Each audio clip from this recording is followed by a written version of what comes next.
So good morning sa inyo mga kabatak. Ayan, pasensya na kayo. Ngayon lang ulit ako nakapag-update at nakapag-upload dahil sobrang busy ko lang po talaga. So eto, kakatapos ko lang pakainin ang aking mga alaga. So dito ko muna nilagay yung aking tatlong Shih Tzu para hindi masyado nagdudumi yung aking mga husky, no? And at the same time kasi bagong vaccine sila, so bawal silang magbabad sa basa or mabasa, 'di ba? Ganoon naman talaga. At update tayo kay Ella. Ayan, medyo si Ella ay ang lakas kumain at ayun dog po, tingnan nyo, itinira nila dahil ang pakain ko po ngayon sa kanila ay mga boiled chicken. Ang ginawa nila, itinira lang nila dyan ang dog food, no? Si Rocky sobrang laki pa rin. Si Tanggol, ayan si Tanggol sa sobrang kabusugan, tignan nyo naman, isinuka na yung kanyang kinain, no? And syempre, ito yung tatlong husky ko ngayon, ayan.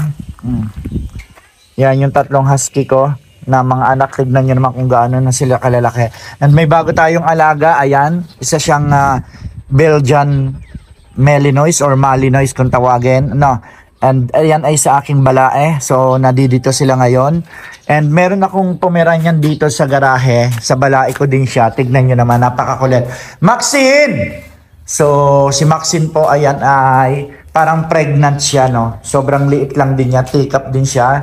So 3 years old na daw yan, pero ganyang kaliit pa lang, ganyang kalaki.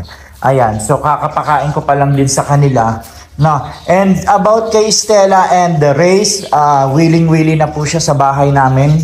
Ando doon sila sa bahay namin, kasama yung aking ibang Shih Tzu at saka Pomeranian doon. Every night katabi namin sa pagtulog, no?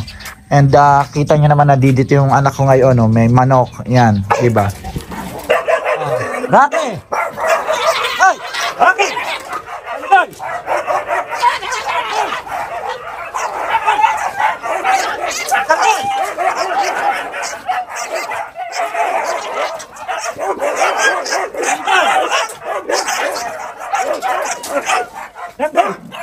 Hey!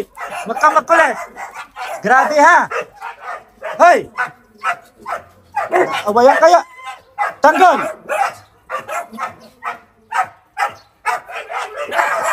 Ella! Tanggol! Rocky! Grabe kayo makawayan ha! Halika dito! Rocky! Ella!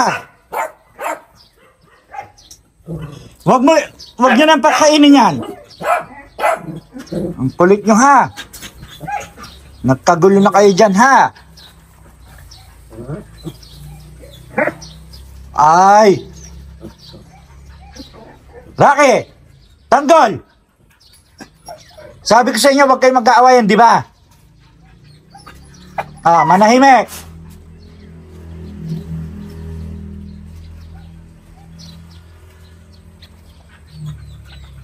Ang kulit nyo ha! Nag-aawayan kayo ha!